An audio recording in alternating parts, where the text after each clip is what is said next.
Pubco Studios in Oklahoma City. This is a fantasy football update. I'm Jenny Carlson with Mike Baldwin. We're brought to you by Hudiburg.com. Go to Hudiburg.com and buy your next new car. All right, Mike.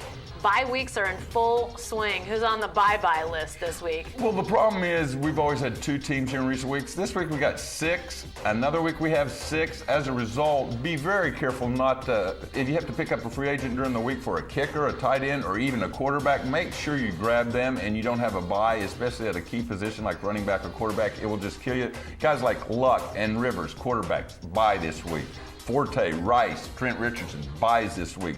Brandon Marshall, Andre Johnson's bye this week. You got to have somebody take their spots. Just make sure you have somebody available for them because those are the kind of guys that have been producing for you, but they're off this week. Make sure you have somebody to do that. Well, to that end, quarterback being the position that it is in fantasy football, are there some QB rentals out there that you could go pick up during these bye weeks? Yeah, and I wouldn't recommend the Browns, even though word broke today, Whedon's being benched. I still wouldn't go back to Campbell, the old Redskin guy that they're giving the job to. But there's guys like Geno Smith, Ben Roethlisberger's available in a lot of leagues. Alex Smith on the Chiefs, Josh Freeman, by the way, has gotten benched, so the Minnesota thing's a little shaky. If you had to, go grab Ponder. They announced today that he's going to be the quarterback this week. And even Terrell Pryor on the Raiders. He's had a couple decent games. These aren't guys that are going to carry you to the titles, but if you need a guy for 1 week, these guys can probably at least give you a decent amount of production. And every once in a while have a monster game out of nowhere. So there are some guys out there. Just make sure you go get one of them. What about some guys maybe in non-quarterback positions that you should go grab? Well, Chris Ivory on the Jets. I mean, out of nowhere, he's hurt by El Powell, the guy we highly recommended a while back. He was playing well, and out of nowhere, Rex Ryan, for some reason, gave Powell 3 carries last week and Ivory 34.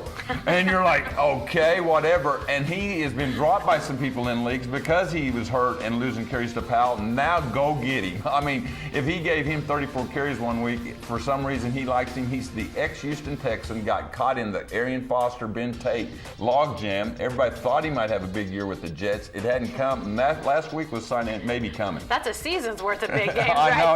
That's pretty amazing.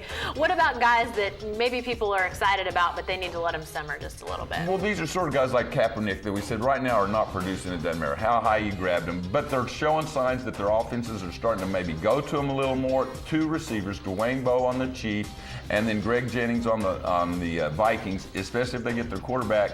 Let them simmer 1 more week, but they're starting to show signs you might be able to put them back in your lineup, but it's still too early. Right now, they were high picks that aren't producing. They're showing signs they might be there in a week or so, but right now, just let them simmer. All right. Thanks, Mike.